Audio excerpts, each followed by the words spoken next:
Bonjour à toutes et à tous, bienvenue en direct sur Grand Lille TV. On continue l'info dans votre métropole lilloise en ce vendredi 3 avril, il est 7h15. Bon réveil et bon appétit si vous prenez votre petit déjeuner avec nous. Bon courage si vous partez et travaillez l'info trafic. Si vous devez prendre la voiture, c'est juste après la météo et le flash.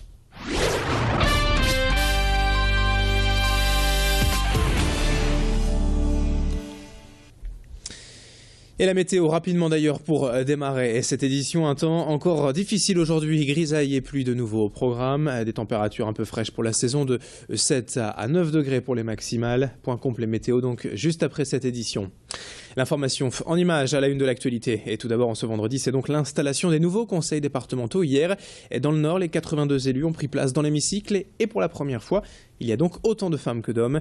Autre fait rarissime dans cette assemblée, après 17 ans de gouvernance socialiste, c'est la droite et l'UMP qui a la majorité. Sans surprise, c'est bien le sénateur Jean-René Le Cerf qui a été élu hier président du conseil départemental. Dans son discours d'intronisation, il a d'abord formé le vœu d'une alternance apportant son lot d'oxygène et d'innovation au département, tout en préservant le vivre ensemble, la solidarité et l'attractivité. Le président en sortant socialiste, Didier Magnier, lui a mis en garde la nouvelle majorité contre une volonté de réduire les politiques volontaristes. Jean-René Le Cerf ayant en plusieurs fois répété dans la campagne le besoin, selon lui, de couper les dépenses du département dont il juge la situation financière préoccupante. Fanny Bourdillon et Xavier Silly étaient aux côtés du nouveau président hier après son élection. Écoutez ses premiers mots devant la presse, notamment à propos d'un certain intérêt national pour le département du Nord.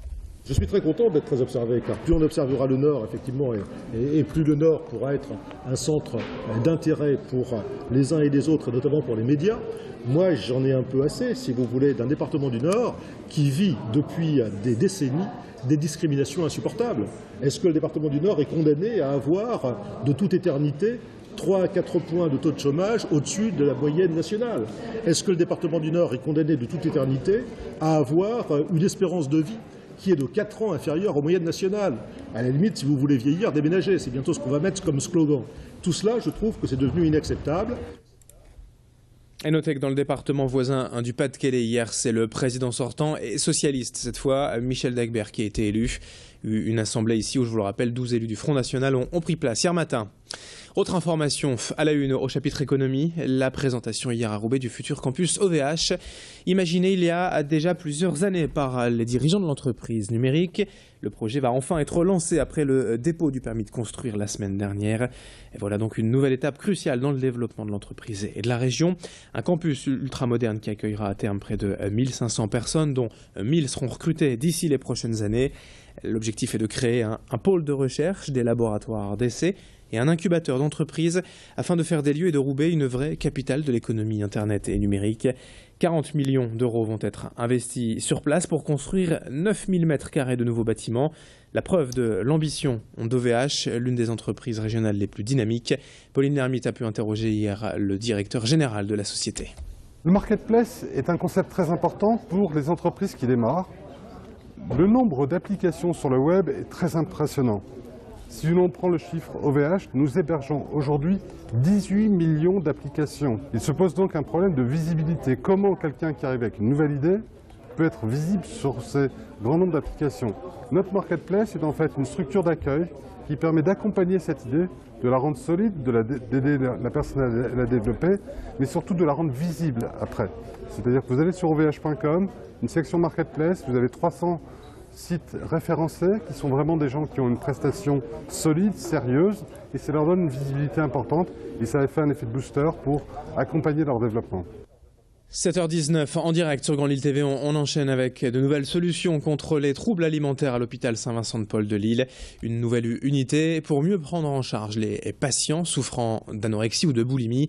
C'est un hôpital de jour, imaginé comme une alternative à l'hospitalisation conventionnelle.